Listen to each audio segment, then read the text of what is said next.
Hello, everyone. I'm Danielle, I'm Ashley. and we are the Crohn's and Colitis Dietitians. Ashley and I have both we put in the work as IBDers, and we are also IBD dietitians here to talk to you today about one of our common FAQs, and it is an elimination diet necessary for IBD? A good question. The answer to that, we're going to talk about it in depth, but the short answer is no. Yeah, and I would say too, a lot of our patients that start off with us, they're already pretty limited. We get a lot of people that are coming in with 5 to 10 foods. It's like, how do you do an elimination diet when your diet is already pretty restricted? I think that would be hard to do, right? So yeah, I think with IBD, I don't find elimination diets necessarily helpful.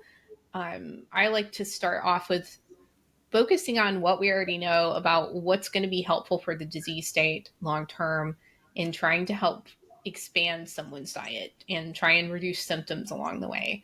So, focusing on more about what we know already with IBD.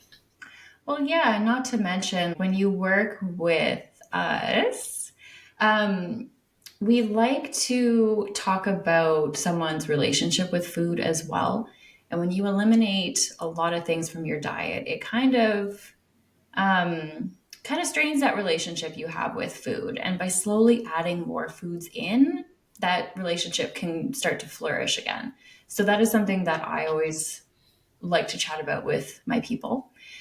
But where do we think the idea of an elimination diet kind of came from, Ashley?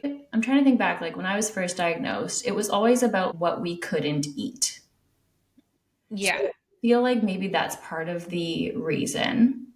Well, and I also think if you were to Google what to eat with IBD, you're going to come back with what not to eat. Yeah. That's the truth. And I will say, speaking as an IBD patient here too, I would have done anything to feel better in a flare. So if that's you, I hear you. And just know that I'm coming from the place as a patient and a practitioner, understanding that, but also understanding there are huge downsides to eliminating and that being the strategy. And the downside is it can backfire and cause more symptoms. There is actually, I'll see if we can get the graphic that we made that kind of shows the impact of restricting food. It can actually mess with the movement through the GI tract, or the peristalsis is what we call it, the circular movements of the GI tract. And that can lead to more bloating, that can lead to more diarrhea, that can lead to more backup. It can disrupt everything long term. When we talk about the long term effect of restriction, Mhm. that's the huge downside. Um, so really what we know is most effective with IBD is expanding the diet and working with you to grow that muscle of being able to build tolerability with food while decreasing the risk of flare up and disease activity.